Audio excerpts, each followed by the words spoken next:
Hello, അമ്മ മനസ്സിൻ്റെ പുതിയൊരു എപ്പിസോഡിലേക്ക് എല്ലാവർക്കും സ്വാഗതം. ചാനൽ ആദ്യമായിട്ട് കാണുന്നവരാണെങ്കിൽ ഒന്ന് സബ്സ്ക്രൈബ് ചെയ്തിട്ട് ലൈക്ക് ചെയ്യണേ. അങ്ങനെ മേഘയടുത്ത് വന്നിട്ട് മേഘയുടെ മോളായിട്ടുള്ള പ്രിയ പറയുന്നുണ്ട്, നമ്മുടെ ചന്ദ്രികാൻ്റിയുടെ കല്യാണമാണ്. കല്യാണമാണോ? നല്ലത് തന്നെ, നടക്കട്ടെ നടക്കട്ടെ. മേഘ പുച്ഛത്തോടെ പറയുകയാണ്.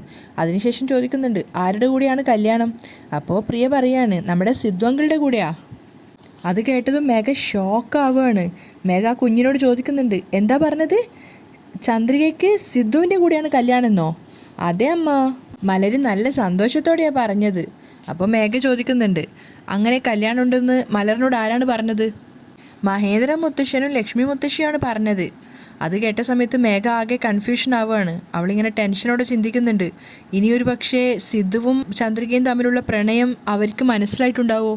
അതുകൊണ്ടായിരിക്കും മഹേന്ദ്രൻ അച്ഛൻ അവരുടെ രണ്ടുപേരുടെയും കല്യാണം നടത്താമെന്ന് തീരുമാനിച്ചിട്ടുണ്ടാവുക. ഈ കല്യാണം നടക്കാൻ പാടില്ല, എങ്ങനെയെങ്കിലും തടഞ്ഞു നിർത്തിയേ പറ്റൂ. മേഘ ഉറച്ച തീരുമാനം എടുക്കുകയാണ്. അതിനുശേഷം അവൾ പിന്നെ ഭക്ഷണം കഴിക്കുന്നില്ല, ആ പാത്രത്തിൽ തന്നെ കൈ കഴുകുകയാണ്. അപ്പോൾ പ്രിയ സംശയത്തോട് ചോദിക്കുന്നുണ്ട്, അമ്മ എന്തിനാ അമ്മ ഭക്ഷണം കഴിക്കാതെ കൈ കഴുകുന്നേ? അതിന് പ്രിയക്ക് മറുപടിയൊന്നും കൊടുക്കാതെ മേഘ അവിടുന്ന് പോവുകയാണ്. അങ്ങനെ വൈകുന്നേരം ആയപ്പോഴേക്കും ജാനകിക്കും മുത്തശ്ശിക്കും വാസുവിനൊക്കെയുള്ള ചായ ആയിട്ടാണ് ആരതി വന്നിട്ടുണ്ടായിരുന്നത്.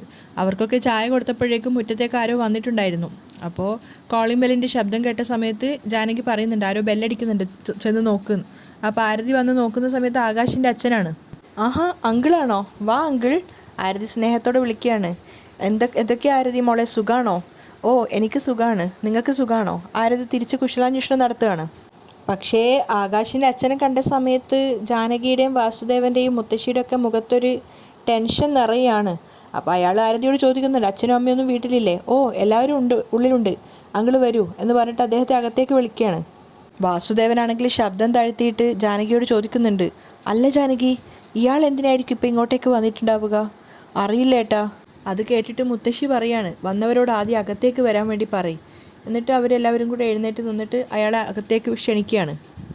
അയാളും എല്ലാവർക്കും നമസ്കാരമൊക്കെ പറഞ്ഞിട്ടാണ് അവിടെ ഇരിക്കുന്നത്. അപ്പോഴും ജാനകിയുടെ മുഖത്തൊരു ടെൻഷൻ ഉണ്ടായിരുന്നു, എന്തിനായിരിക്കും ഇയാൾ വന്നിട്ടുണ്ടാവുക എന്ന് ഓർത്തിട്ട്.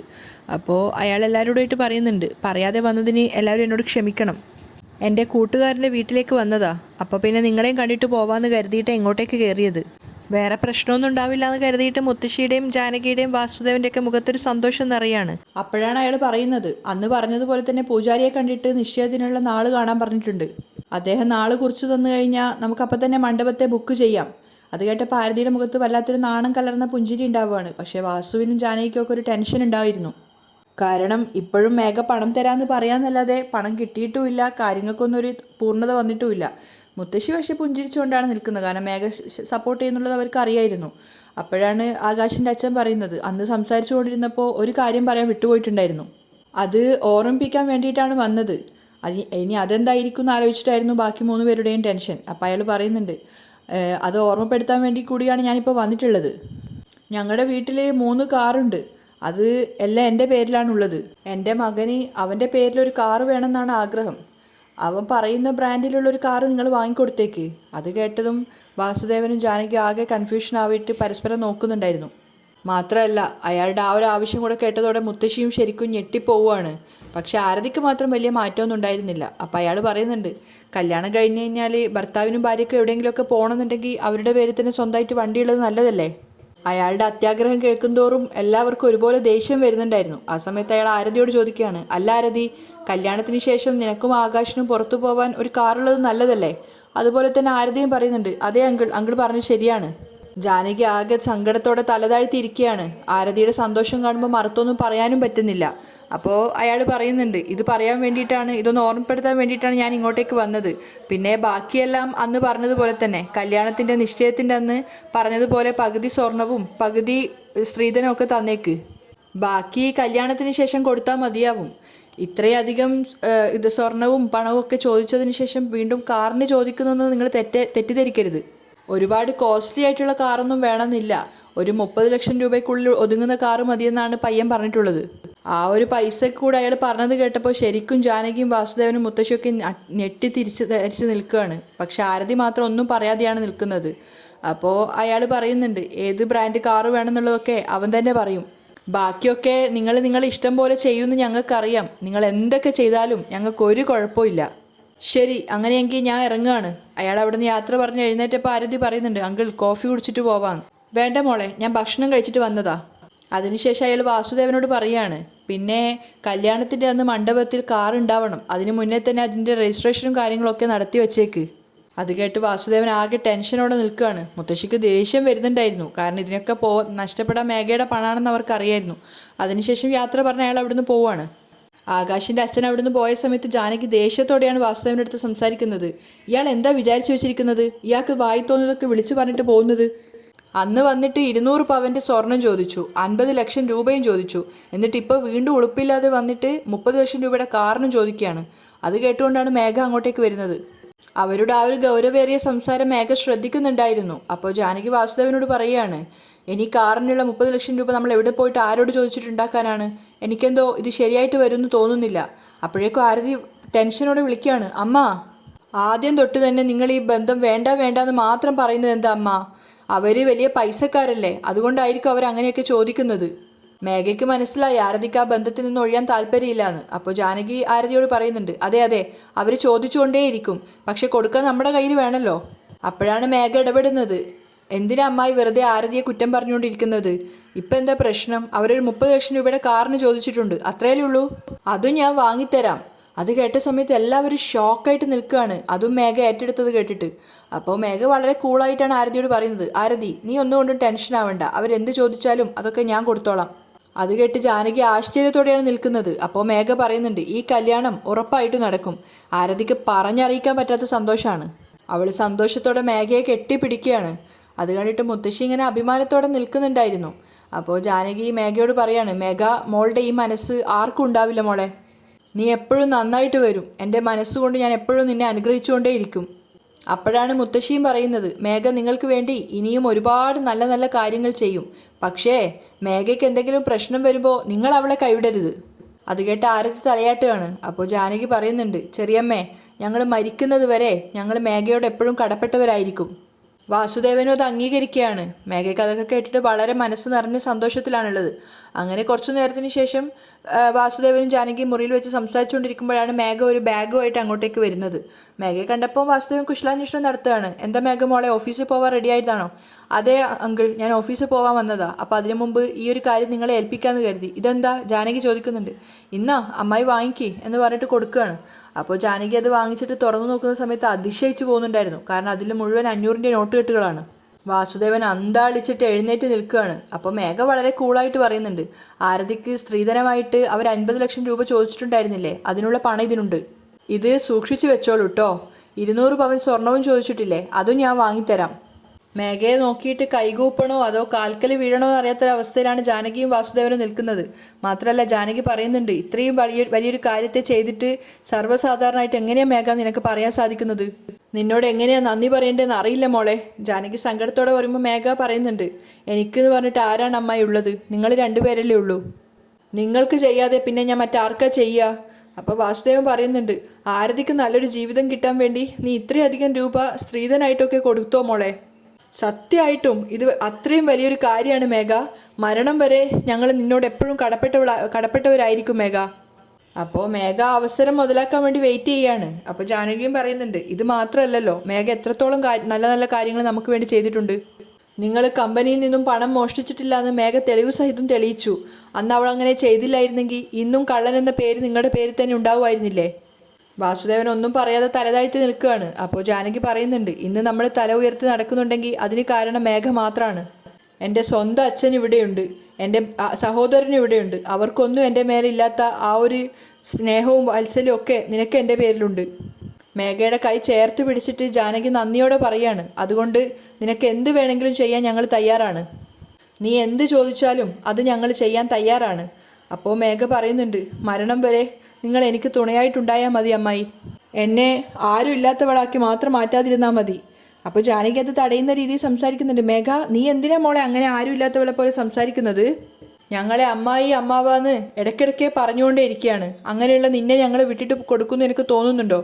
അപ്പോൾ മേഘ തിരിച്ചു ചോദിക്കുകയാണ്, നിങ്ങൾക്കൊരു മരുമകൾ വരുന്നത് വരെ മാത്രമല്ലേ ഞാൻ നിങ്ങൾക്ക് അങ്ങനെ ഒരു മരുമകളായിട്ട് വരുള്ളൂ? സിദ്ധു വേറൊരു കല്യാണം കഴിച്ചാൽ പിന്നെ ആ വരുന്ന കുട്ടിക്കായിരിക്കില്ലേ ആ സ്ഥാനം? എന്തിനാ മോളെ ഇങ്ങനെയൊക്കെ പറയുന്നത്? എപ്പോഴും നീ തന്നെയാണ് ഞങ്ങൾക്ക് മരുമകള്. അപ്പോഴാണ് മേഘ ചോദിക്കുന്നത്, അങ്ങനെയാണെങ്കിൽ സിദ്ധുവിനെ എനിക്ക് കല്യാണം കഴിച്ചു തരാൻ നിങ്ങൾക്ക് സാധിക്കുമോ? അത് കേട്ടതും ജാനകിയും വാസു ആദ്യം ഒന്ന് ഷോക്കാവുകയാണ്. അപ്പോൾ മേഘ ചോദിക്കുന്നുണ്ട്, അങ്ങനെയാണെങ്കിലല്ലേ എനിക്ക് എപ്പോഴും നിങ്ങളുടെ മരുമകളായിട്ട് ജീവിക്കാൻ പറ്റൂ? അത് ശരിയാണല്ലോ എന്ന് ജാനകിക്കും വാസുദേവനും തോന്നുന്നുണ്ട്. അവരുടെ മർമ്മത്തിൽ തന്നെയാണ് താൻ കൊത്തിയതെന്ന് മേഘയ്ക്ക് മനസ്സിലാവുകയാണ്. അപ്പോൾ വാസുദേവൻ പറയുന്നുണ്ട്, മേഘ പറഞ്ഞത് ശരിയാണ് ജാനകി, നമുക്ക് വേറൊരു മരുമകൾ വന്നു കഴിഞ്ഞാൽ പിന്നെ മേഘ പുറത്തായി പോവില്ലേ? അതിനുശേഷം പിന്നെ മേഘയ്ക്ക് ആരും ഉണ്ടാവില്ല ജാനകി. സിദ്ധാർത്ഥ് മേഘയെ കല്യാണം കഴിച്ചാലാണ് എപ്പോഴും മേഘ നമുക്ക് മരുമകളായിട്ടുണ്ടാവുക. അത് കേട്ട സമയത്ത് ജാനകി സങ്കടത്തോടെ കണ്ണീരൊക്കെ തുടക്കുകയാണ്. എന്നിട്ട് മേഘയുടെ കൈകൾ ചേർത്ത് പിടിച്ചുകൊണ്ട് പറയുന്നുണ്ട്, നിന്നെപ്പോലൊരു മരുമകളെ എൻ്റെ മകന് കിട്ടണമെങ്കിൽ എൻ്റെ മകൻ അത്രയേറെ ഭാഗ്യം ചെയ്തവളായിരിക്കണം മോളെ. നീ ഞങ്ങളുടെ മരുമകളാവാൻ വേണ്ടി ഞങ്ങളും അത്രയും ഭാഗ്യം ചെയ്തവരായിരിക്കണം. നീ ഞങ്ങൾക്ക് ചെയ്ത സഹായം വെച്ച് നോക്കുമ്പോൾ തീർച്ചയായിട്ടും ഞങ്ങൾ ഈ സഹായം നിനക്ക് ചെയ്തിരിക്കും. ഞങ്ങളുടെ മകൻ സിദ്ധാർത്ഥ് നിന്നെ വിവാഹം ചെയ്യും. ഇത് ഞങ്ങൾ രണ്ടുപേരും നിനക്ക് തരുന്ന വാക്കാണ് എന്ന് പറഞ്ഞിട്ട് വാസുദേവനും ജാനകിയും മേഘയ്ക്ക് കൈകൊടുത്ത് ആ ഒരു ഉടമ്പടി ഉറപ്പിക്കുകയാണ്. മേഘയ്ക്ക് കേട്ട വാക്കുകൾ വിശ്വസിക്കാനാവുന്നുണ്ടായിരുന്നില്ല. കാരണം അവൾ അത്രയേറെ സിദ്ധാർത്ഥിനെ ആഗ്രഹിക്കുന്നുണ്ടായിരുന്നു. അതുമാത്രമല്ല, അവൾ വീണ്ടും അവരോട് ആവർത്തിച്ച് ചോദിക്കുകയാണ്, സത്യമായിട്ടും നിങ്ങളെനിക്ക് സിദ്ധാർത്ഥിനെ വിവാഹം ചെയ്തു തരാമോ? അപ്പോൾ ജാനകി സ്വന്തം തലയിൽ കൈവച്ചുകൊണ്ട് പറയാണ്, മേഘ, ഞാൻ എൻ്റെ മേൽ സത്യം ചെയ്ത് പറയാണ്, ഇത് നടക്കും. മേഘയ്ക്ക് വിശ്വസിക്കാനാവുന്നുണ്ടായിരുന്നില്ല. എങ്കിലും കോൺഫിഡൻസോട് കൂടി തന്നെയാണ് അവിടെ നിൽക്കുന്നത്. അപ്പോൾ വാസുവും പറയുന്നുണ്ട്, മേഘ, എന്തൊക്കെ സംഭവിച്ചാലും ശരി, സിദ്ധുവായിട്ടുള്ള നിന്റെ കല്യാണം ഞങ്ങൾ നടത്തിത്തരും. സിദ്ധുവിന് കല്യാണം എന്ന് പറഞ്ഞ ഒന്നുണ്ടെങ്കിൽ തീർച്ചയായിട്ടും അത് നിന്റെ കൂടെ മാത്രമായിരിക്കും. അവരത്രയേറെ കോൺഫിഡൻസോട് കൂടിയാണ് വാക്ക് കൊടുക്കുന്നത്. അപ്പോൾ മേഘയും കണ്ണ് നിറഞ്ഞുകൊണ്ട് പറയുന്നുണ്ട്, നിങ്ങൾ പറഞ്ഞ ഈ ഒരൊറ്റ വാക്ക് മതി, എനിക്ക് ആരൊക്കെ ഉണ്ടെന്നുള്ളൊരു തോന്നൽ ഇപ്പോൾ വരികയാണ്. രണ്ടുപേരും എന്നെ അനുഗ്രഹിക്കണം എന്ന് പറഞ്ഞിട്ട് അവരുടെ കാൽക്കൽ തൊട്ട് തൊഴുകയാണ്. അപ്പോൾ അവർ രണ്ടുപേരും അനുഗ്രഹിച്ചിട്ട് പറയുന്നുണ്ട്, ഇങ്ങനെയൊന്നും ചെയ്യല്ലേ മോളെ. അപ്പോൾ മേഘയുടെ കണ്ണൊക്കെ നിറഞ്ഞ് കരഞ്ഞുകൊണ്ടിരിക്കുകയാണ്. ജാനകി പറയുന്നുണ്ട്, ഞങ്ങളിങ്ങനെ ജീവനോടെ ഉള്ളപ്പോൾ നീ ഇങ്ങനെ കരയാൻ പാടുണ്ടോ മോളെ? നന്ദി അമ്മായി, ഒരുപാട് നന്ദി. ഇപ്പോഴാണ് എൻ്റെ മനസ്സിന് ഒരുപാട് സമാധാനം ഉണ്ടായത്. എന്തോ എനിക്കൊരു കുഞ്ഞുണ്ട്, നിങ്ങളൊരു പക്ഷേ എനിക്ക് കല്യാണം കഴിച്ച് തരില്ലെങ്കിലോ എന്നൊക്കെ ഞാൻ സംശയിച്ചിരുന്നു. പക്ഷേ നിങ്ങളുടെ മനസ്സിൻ്റെ നന്മയായിരിക്കും സിദ്ധുവിനെ എനിക്ക് കല്യാണം കഴിച്ച് തരാമെന്ന് പറഞ്ഞു. എനിക്കിത് മതി അമ്മായി, എനിക്കിത് മതി എന്നൊക്കെ പറഞ്ഞ് കരഞ്ഞുകൊണ്ട് കണ്ണീരൊക്കെ തുടച്ചുകൊണ്ട് അവിടുന്ന് വേഗം പോവാണ്. പക്ഷെ അപ്പോഴും അവളുടെ കണ്ണിലൊരു കൗശലം ഉണ്ടായിരുന്നു. അവൾ അവിടുന്ന് പോയ സമയത്ത് ജാനകി പറയാണ് വാസുദേവനോട്, പാവമുണ്ട് മേഘ, ചെറിയ കുട്ടികളെ പോലെ കരഞ്ഞുകൊണ്ടാണ് പോകുന്നത്. ഇപ്പോൾ തന്നെ ഉറപ്പ് പറയാം, സിദ്ധാർത്ഥിന് നമ്മുടെ മേഘയെ മാത്രമേ നമ്മൾ വിവാഹം കഴിച്ചു കൊടുക്കുള്ളൂ. തീർച്ചയായിട്ടും ജാനകി, സിദ്ധു കല്യാണം കഴിക്കുന്നുണ്ടെങ്കിൽ അത് മേഘയായിരിക്കും, വാസുദേവനും ഉറപ്പിച്ചു പറയാണ്. അങ്ങനെ പിറ്റേന്ന് സിദ്ധാർത്ഥ് അതുവഴി പാസ് ചെയ്ത് പോകുന്ന സമയത്ത് ജാനകി വാസുദേവനും അവനെ വിളിച്ച് നിർത്തുകയാണ്. എന്നിട്ട് അവനോട് കാര്യങ്ങളൊക്കെ പറഞ്ഞു കൊടുക്കുന്നുണ്ട്. ആരതിയുടെ കല്യാണം ഉറപ്പിച്ചു എന്നും അതിന് ഇത്രയധികം 200 പവൻ സ്വർണവും അതുപോലെ 50 ലക്ഷം രൂപയൊക്കെ മേഘയാണ് തന്ന് സഹായിച്ചതെന്നൊക്കെ പറയുകയാണ്. അപ്പോഴും സിദ്ധാർത്ഥ് ആവർത്തിച്ച് പറയുന്നുണ്ട്, ഇത് നല്ലതിനുള്ളൊരു ബന്ധമല്ല, അവരുടെ ആ ഒരു ലക്ഷ്യം തന്നെ വേറെയാണ് എന്നൊക്കെ പറയുന്ന സമയത്ത്, നീ മിണ്ടാതെ നിന്നോ, ഇത് വലിയൊരു കുടുംബത്തിൽ നിന്ന് വന്ന കല്യാണ ആലോചനയാണ്, നിന്നെക്കൊണ്ടോ ചെയ്യാൻ പറ്റുന്നില്ല. മേഘ തന്നപ്പോൾ അവളുടെ നല്ല മനസ്സിനെ കാണാതെ നീ അവളെ കുറ്റം പറയുകയാണോ? അപ്പോൾ സിദ്ധു പറയുന്നുണ്ട്, മേഘ ഒന്നും മുന്നിൽ കാണാതെ ഒന്നും ചെയ്യാൻ വേണ്ടി പോകുന്നില്ല, തീർച്ചയായിട്ടും അവൾ നിങ്ങളൊരു ട്രാപ്പിൽ പെടുത്തുകയാണെന്നൊക്കെ. അപ്പോൾ ജാനകി പറയുന്നുണ്ട്, നീ വിചാരിക്കുന്നത് പോലെ മേഘയ്ക്ക് ഒരു കുതന്ത്രവും ഇല്ല. അവൾ ആകെ ആഗ്രഹിക്കുന്ന ഒരൊറ്റ കാര്യമേ ഉള്ളൂ, അവൾക്ക് നിന്നെ കല്യാണം കഴിക്കണം എന്ന് അവൾ ആഗ്രഹിക്കുന്നുണ്ട്. അത് കേട്ട സമയത്ത് സിദ്ധാർത്ഥ് ആദ്യം പരിഹാസത്തോടെ ചിരിക്കുകയാണ്. ആഹാ, വെറുതെ അല്ല, ഞാനും വിചാരിച്ചു ഒരു കാര്യമില്ലാതെ മേഘ അങ്ങനെയൊന്നും ചിന്തിക്കില്ലല്ലോ എന്ന്. അപ്പോൾ ഇതാണ് കാരണം. അപ്പോൾ ജാനകി പറയുന്നുണ്ട്, അവൾ പറഞ്ഞതിൽ എന്താ തെറ്റ്? അവൾ നിന്നെ കല്യാണം കഴിക്കാൻ ആഗ്രഹമുണ്ടെന്നാണ് പറഞ്ഞത്. ഞങ്ങളുടെ ജീവിതത്തിൽ ഞങ്ങൾക്ക് ഇത്രയേറെ സഹായം ചെയ്ത വേറൊരു വ്യക്തിയില്ല. എൻ്റെ ഏട്ടനോ അച്ഛനോ ആരും തന്നെ ഇത്രയധികം സഹായിച്ചിട്ടില്ല. അപ്പോൾ മേഘ അങ്ങനെ ഒരു ആഗ്രഹം പറയുമ്പോൾ തീർച്ചയായിട്ടും അത് നടത്തി കൊടുക്കണമെന്ന്. അപ്പോൾ സിദ്ധാർത്ഥ് പറയുന്നുണ്ട്, അതൊരിക്കലും നടക്കില്ല എന്ന്. അപ്പോൾ ജാനകി പറയാണ്, നീ നിൻ്റെ മനസ്സിലെന്താ ഉദ്ദേശിച്ച് വെച്ചിരിക്കുന്നത് എനിക്കറിയാം, ഞാൻ ജീവനോടുള്ളിടത്തോളം കാലം അത് നടക്കില്ല. അപ്പോൾ സിദ്ധാർത്ഥും വെല്ലുവിളിച്ചുകൊണ്ട് തന്നെ പറയാണ്, അമ്മ ആഗ്രഹിച്ചതുപോലെ തന്നെ ഇതും നടക്കില്ല, അത് നടക്കില്ലെങ്കിൽ ഇതും നടക്കില്ല എന്ന് വാശിയോട് പറയുന്നുണ്ട്. അപ്പോൾ ജാനകി തിരിച്ച് അവനെ ബ്ലാക്ക്മെയിൽ ചെയ്യാണ്. ഞാൻ വിചാരിച്ചതുപോലെ നീ മേഘയായിട്ടുള്ള കല്യാണം നടത്തിയില്ലെങ്കിൽ എന്താ ചെയ്യേണ്ടതെന്ന് എനിക്കറിയാം, പിന്നെ നീ നിൻ്റെ അമ്മയെ കാണില്ല എന്നൊക്കെ പറഞ്ഞിട്ട് ഭീഷണിപ്പെടുത്തിയിട്ട് അവരവിടുന്ന് പോവുകയാണ്. സിദ്ധാർത്ഥ് ആകെ ദേഷ്യത്തിലും കൺഫ്യൂഷനിലുമാണുള്ളത്. അവൻ നേരെ പോയിട്ടുണ്ടായിരുന്നത് മഹേന്ദ്രൻ്റെ വീട്ടിലേക്കാണ്, ചന്ദ്രികയുടെ വീട്ടിൽ. ആ സമയത്ത് മഹേന്ദ്രന് ഭക്ഷണം വിളമ്പി കൊടുക്കുകയാണ് ലക്ഷ്മി. സിദ്ധാർത്ഥിനെ കണ്ട സമയത്ത് സിദ്ധാർത്ഥിനോട് ഭക്ഷണം തരാമെന്ന് പറഞ്ഞെങ്കിലും സിദ്ധാർത്ഥ് വേണ്ടാന്ന് പറഞ്ഞിട്ട് ഒഴിവാവുകയാണ്. അങ്ങനെ മഹേന്ദ്രൻ കൈ കഴുകി വന്നിരുന്നപ്പോൾ സിദ്ധുവിൻ്റെ മുഖത്ത് ആകെ ടെൻഷനാണ്. അത് കണ്ടിട്ട് മഹേന്ദ്രൻ ചോദിക്കുന്നു, വീട്ടിലെന്തെങ്കിലും കുഴപ്പമുണ്ടോ എന്ന്. അപ്പോൾ സിദ്ധാർത്ഥ് വിഷമത്തോടെ പറയാണ്, ആരതിക്ക് വന്ന കല്യാണാലോചനയിൽ 200 പവനും 50 ലക്ഷം രൂപയാണ് അവർ ചോദിച്ചിട്ടുള്ളത്. അതിന് പുറമെ ഇപ്പോൾ 30 ലക്ഷം രൂപയുടെ ഒരു കാർ എടുത്തു കൊടുക്കാൻ പറഞ്ഞിട്ടുണ്ട്. അത് കേട്ട് മഹേന്ദ്രൻ ആകെ കൺഫ്യൂഷൻ ആവുകയാണ്. പക്ഷേ ഇതൊക്കെ മേഘ ചെയ്തു കൊടുക്കാമെന്ന് പറഞ്ഞിട്ട് അവൾ പണമൊക്കെ കൊടുത്തു. അതൊക്കെ കേട്ടപ്പോൾ മഹേന്ദ്രൻ പ്രത്യേകിച്ചൊന്നും പറയുന്നില്ല. അപ്പോൾ ലക്ഷ്മി ചോദിക്കുന്നുണ്ട് ഇതിനൊക്കെ മേഘയുടെ കയ്യിൽ എവിടുന്നാ പണം. അപ്പം മഹേന്ദ്രൻ പറയാണ് എവിടുന്ന് വരാനാ, നമ്മുടെ സ്ഥലം ഏതെങ്കിലും വിറ്റിട്ടുണ്ടാവും, അല്ലാതെ എവിടുന്ന് കിട്ടാനാന്നൊക്കെ. പക്ഷേ ഇതൊന്നും മേഘ ഒന്നും മുന്നിൽ കാണാതെ ചെയ്യില്ല. നല്ലൊരു കുടുംബമായിരുന്നെങ്കിൽ കുഴപ്പമില്ലായിരുന്നു. ഇത് ആരതിക്കും നല്ലതിനുള്ളതല്ല, പിന്നെ എന്തിനു ഇവളിങ്ങനെ സഹായിക്കുന്നതെന്ന് മനസ്സിലാവുന്നില്ല. അപ്പോൾ ലക്ഷ്മിയോട് മഹേന്ദ്രൻ പറയുന്നുണ്ട് തീർച്ചയായിട്ടും മേഘ ചെയ്തിട്ടുണ്ടെങ്കിൽ അതിൻ്റെ പിന്നിലൊരു കാരണം കാണും. അപ്പോൾ സിദ്ധാർത്ഥ് പറഞ്ഞു കൊടുക്കുകയാണ് അങ്കിള് പറഞ്ഞത് ശരിയാണ്, അതിൻ്റെ പിന്നിലൊരു കാരണമുണ്ട്. അതെന്താ നിനക്ക് അറിയോ സിദ്ധു? കാരണം എന്താണെന്ന് വെച്ചാൽ മേഘയ്ക്ക് എന്നെ കല്യാണം കഴിക്കാൻ ആഗ്രഹമുണ്ടെന്ന്. അത് കേട്ടതും മഹേന്ദ്രൻ ലക്ഷ്മി ഒരുപോലെ ഷോക്കാവുകയാണ്. അമ്മയുടെ അച്ഛൻ്റെ വിശ്വാസം മേഘ നന്നായിട്ട് പിടിച്ചു പറ്റിയിട്ടുണ്ട്. അതുകൊണ്ട് തന്നെ അവർ എന്നെ കല്യാണം കഴിച്ചു കൊടുക്കുക എന്നുള്ള വാശിയിലാണുള്ളത്. അല്ലാത്ത പക്ഷം അമ്മ ഭീഷണിപ്പെടുത്തുകയാണ്, ആത്മഹത്യ ചെയ്യുമെന്നൊക്കെ പറഞ്ഞിട്ട്. അത് കേട്ടതും മഹേന്ദ്രൻ ശരിക്കും ഷോക്കാവുകയാണ്. കാരണം ജാനകിയോട് ചന്ദ്രികയുടെ കാര്യം സംസാരിക്കാൻ നിൽക്കുമ്പോഴാണ് ഈ ഒരു കാര്യം കൂടെ കേൾക്കുന്നത്. സിദ്ധാർത്ഥും ആകെ ടെൻഷനിലും സങ്കടത്തിലുമാണുള്ളത്. ഇവിടെയാണ് ഇന്നത്തെ കഥ എപ്പിസോഡ് വൈൻഡപ്പ് ചെയ്യുന്നത്.